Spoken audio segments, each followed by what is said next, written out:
Sorry about that, my phone died. But anyway, I've been working on this area now. This hill, trying to kind of make it a little bit more useful and stop some of the erosion. And you know, the wall kind of like, I guess it's in some ways, I guess you could describe it, it kind of gives you a guideline. It kind of limits you on what you can do, you know? Like, you can't really terrace it too much, I guess. So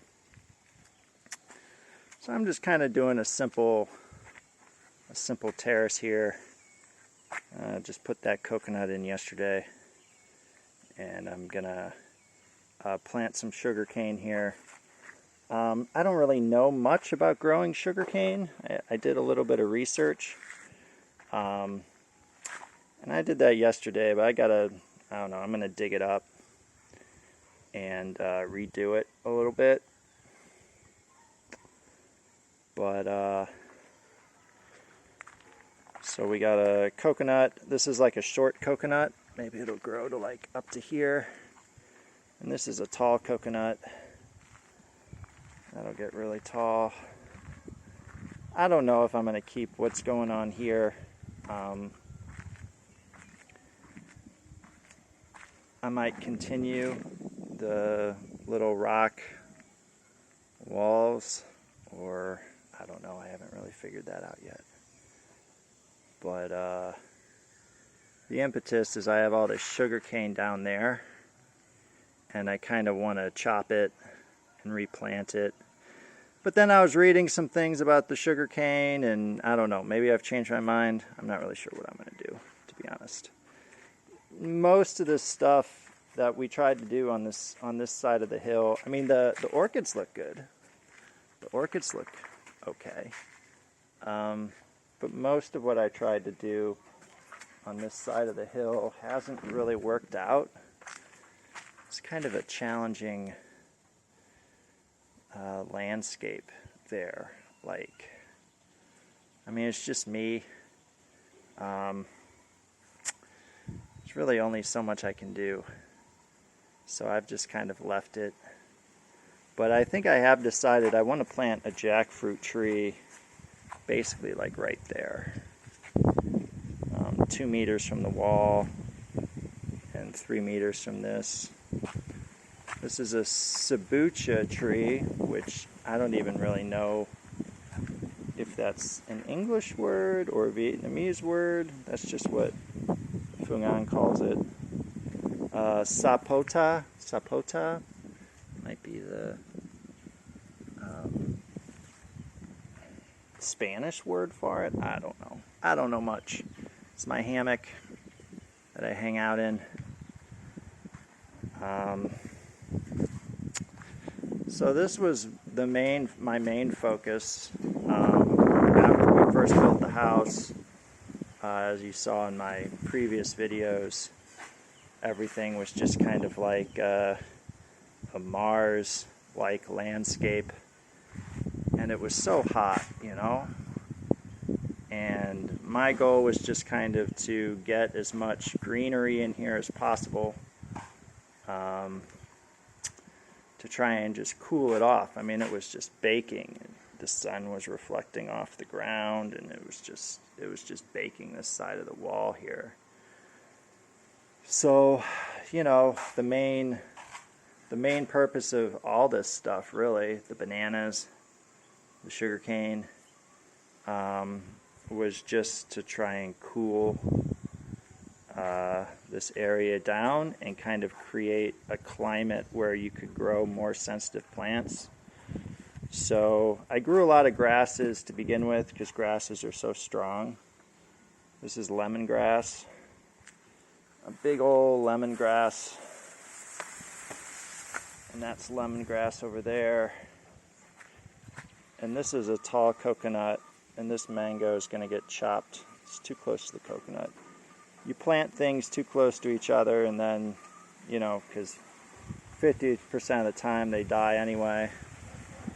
So like this sugarcane's kind of, I haven't really figured out how to grow it. Like, I don't know. Originally I was thinking about just growing it and then chopping it up and mulching it, because it's a very good mulch. It produces a very, very good mulch. So like I'm just kind of trying to build the nutrient base of the soil. So like I grew all these real strong grasses with the intention of not really getting anything from them, but just one day just chopping it all and mulching it and mixing it back in with the soil. But then I was kind of like, you know, I kind of wish we could like juice this sugarcane, because sugarcane juice is really good. But this sugarcane is not sweet, you know. It's not sweet, it's tough, it's fibrous, it's not very good to eat. And then I started reading about sugarcane, and it's a little tricky to grow. And maybe it's just not old enough. I don't really know. Like, I think it grew too slowly. It grew too slowly and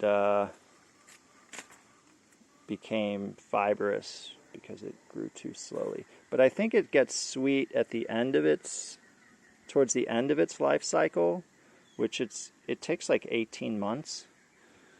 So this hasn't even been here for a year yet. So like, I don't know, maybe if I give it 6 more months, it'll start getting sweet. But I don't know, the sugarcane in the market that you buy is not very fibrous. And it's very sweet. And I don't know how they get it like that, to be honest.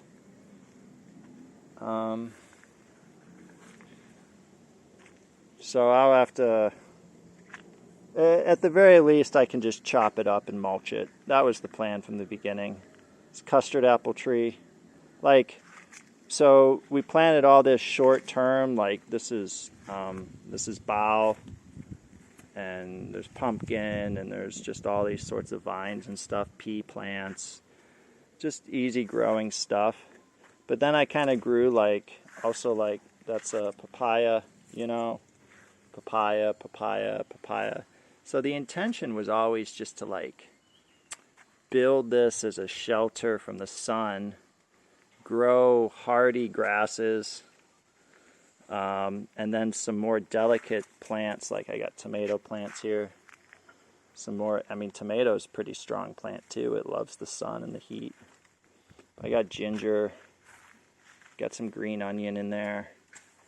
But the intention was always to like get some of these bigger trees going, and then take all this stuff down and chop it all up and mulch it into the soil, and then just leave the bigger trees. So like I got like a mangcow tree, and even like mangcow and papaya, these are short-term trees. I mean, you only leave mangcow, like it takes about 2 years from the seed before it can start fruiting, and then after it starts fruiting, you really got like 5 to 7 years. So you're going to chop it after, you know, it's not a 20-year, 25-year tree. You're going to grow it for like 5 years, 6 years, 7 years, and then you're going to chop it because you need the space. So, you know, the way I kind of envisioned this was like, okay, like get a shelter in here, get some grasses in here, cool it down. You see that lizard? They turn orange towards the end of dry season, because I guess everything's so dry. They start turning orange. That's a cool looking lizard. See if I can. Hey, buddy. Ah. Getting bit by some red ants. Ow. Fucking red ants. Oops, sorry. Sorry for the cursing. Anyway, so the intention was just to kind of like get a green mass going here, so that it was a bit better of a climate for some of these trees, some of the young trees. Red ants are crazy. and then chop it all up and mulch it. And that's probably what I'm still gonna do. I guess I kind of got hopeful that the sugarcane would turn into something, but oh, so I had 4 bananas here, but we built this magnificent roof. This roof is awesome. Awesome roof. And the roof extends over the banana tree. So I took the banana that was here out. And I would like these bananas to fruit, and then I'll chop them and I'll dig up the roots, and I'll probably replace everything with, this is just like an ornamental bush. It makes these little white flowers. It kind of likes the shade. So kind of chop all this down, mulch it, and then just grow like a ornamental bush along the side of the house. And then I want to grow betel. Betel's like a mini palm tree. Looks like a mini palm tree. Like one betel there, and one betel here, and we got like a papaya, and then papaya, and then some trees along the outside. So like start with grasses, hardy grasses, and like pea plants, and then get the trees going. Banana is a type of grass. I don't know if you know that, but banana is a type of grass. It is very, very strong. It can grow in crazy, crazy conditions. It's a huge nitrogen feeder, but it honestly doesn't really need that much nitrogen to grow. It can grow in some bad soil. I think it just needs nitrogen to fruit, and we'll see. I want it to fruit. It's a little close to the house.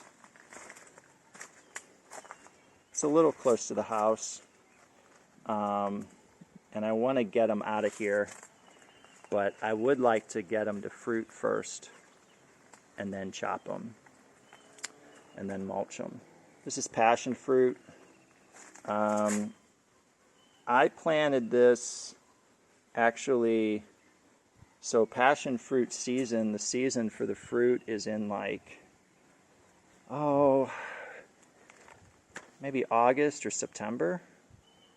And that's when I planted these, because I had a bunch of the fruit and I just threw the seeds. So I don't know if this is going to end up fruiting or not.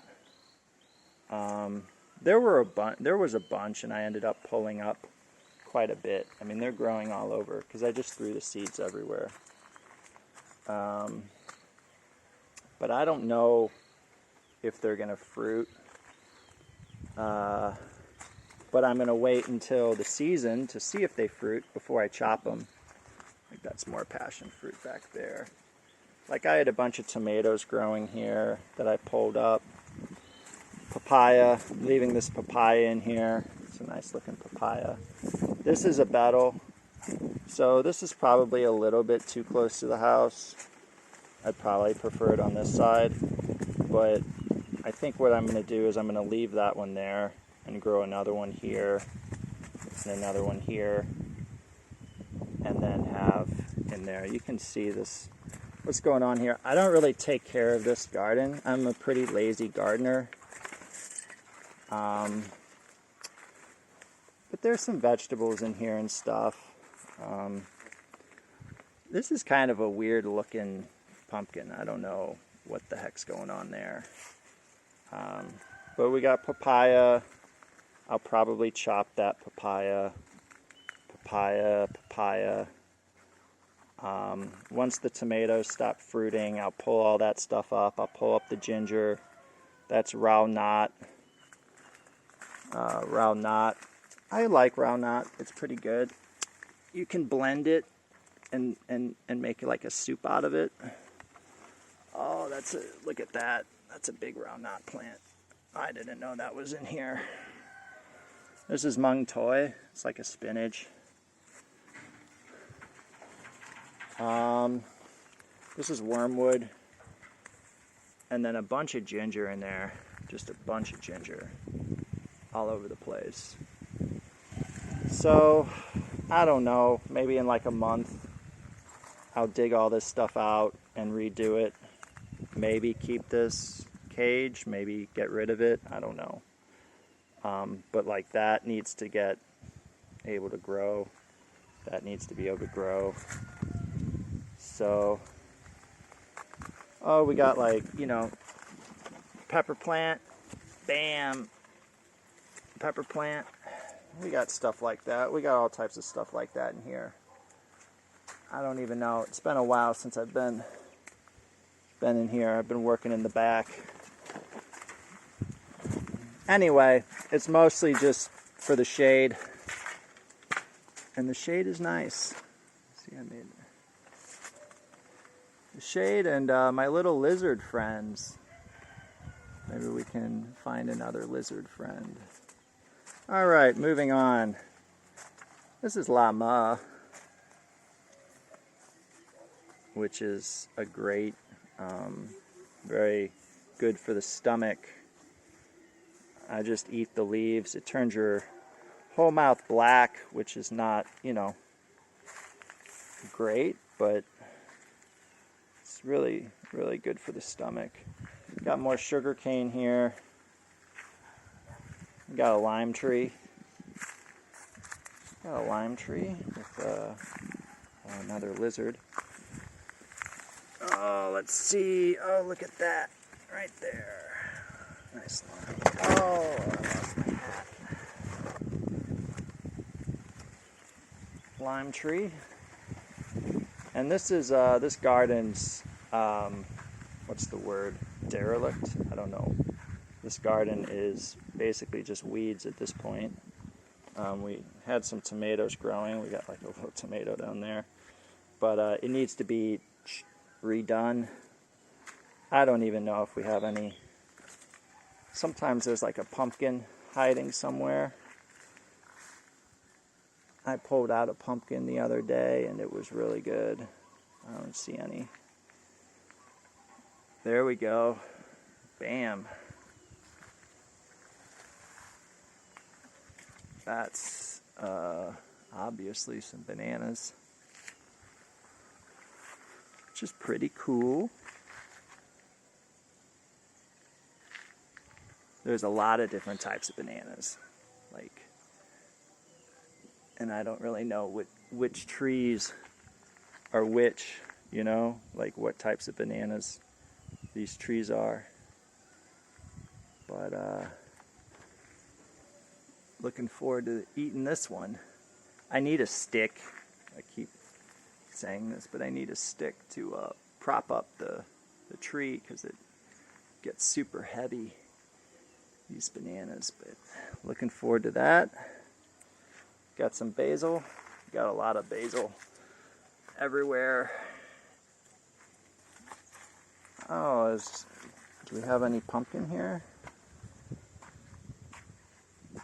I guess we got a little. I mean, that's not much of one. This one will probably drop because honestly, the season's ending.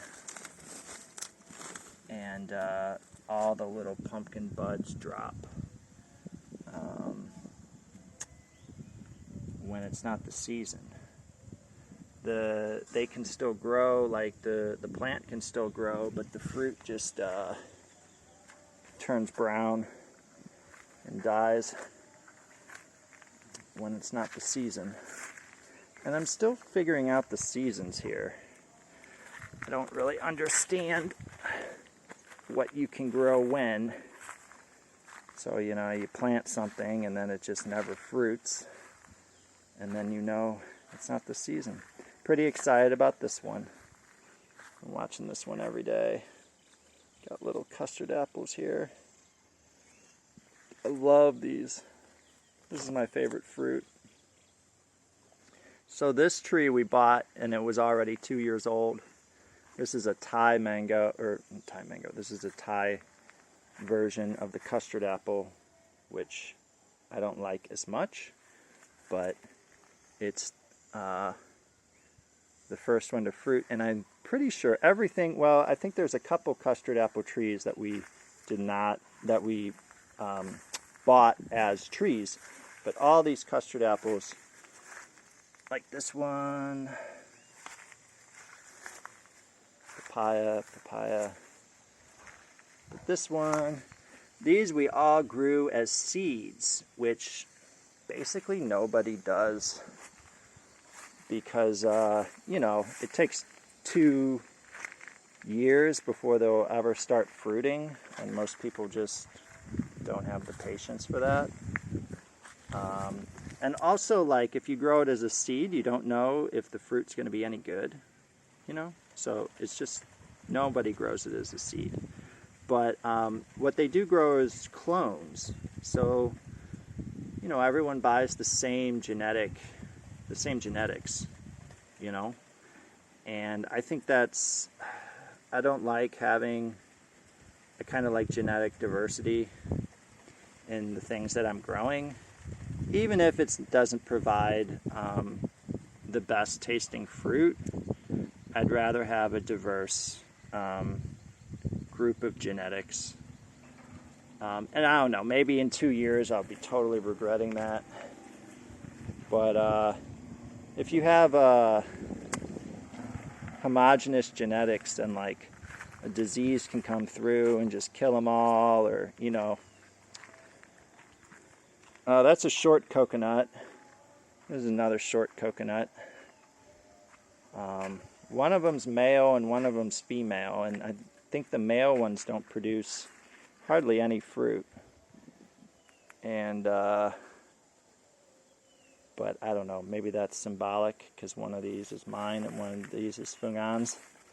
Even though I take care of all the plants, and Phung An takes care of the animals. But this one's starting to look pretty good. I mean, look at that. Wow, that's beautiful. That's beautiful. These we bought as actual trees, but they were like 1-year-old trees, so like it's going to take another year before they fruit.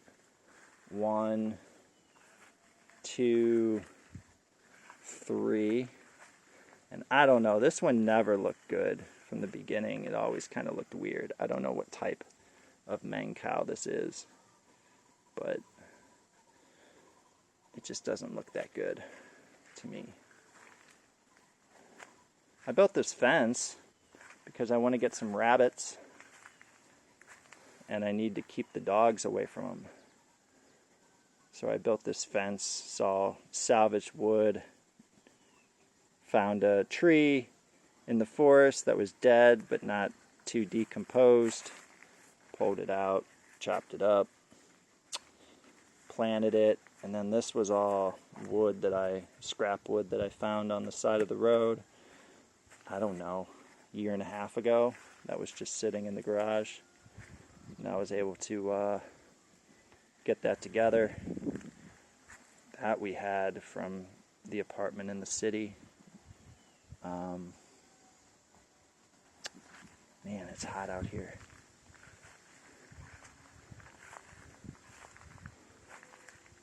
This is a longan tree, and it's fruiting, which is dope. Well, it's flowering, my bad, it's flowering. That's cool. Excited about that one. Phung An's dad gave us that tree. That's why it's flowering so soon. He had it growing, and it's a couple years old, and then he gave it to us. So that's cool. And then I think this was the first tree, fruit, that we planted from a seed. That's the first papaya that, and Phung An planted that one. And that's the first papaya first papaya tree to fruit here. So we're pretty excited about this one. Have no idea if that fruit's going to be any good or not, but This one did well. She actually planted this one and that one at the same time. So that one's probably on a bunch of concrete. Like, you know, you dig down pretty far, but you never really know what's under the surface. And this was a construction site, so. But this tree looks like it's doing pretty well. It's got a decent amount of flowers on there. And I bury a bunch of fish on the perimeter of the roots. So those rocks have a bunch of fish guts and heads underneath them. And I put the rocks on top to keep the dogs from digging them up. So I fertilized this one pretty good.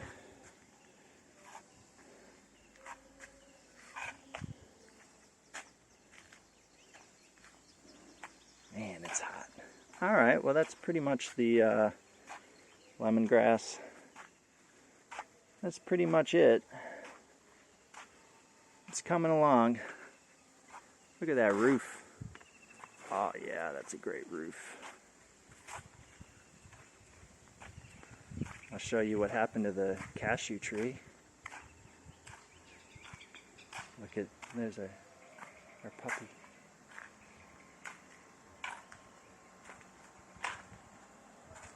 Hey, Tiger. What do you say? What do you say?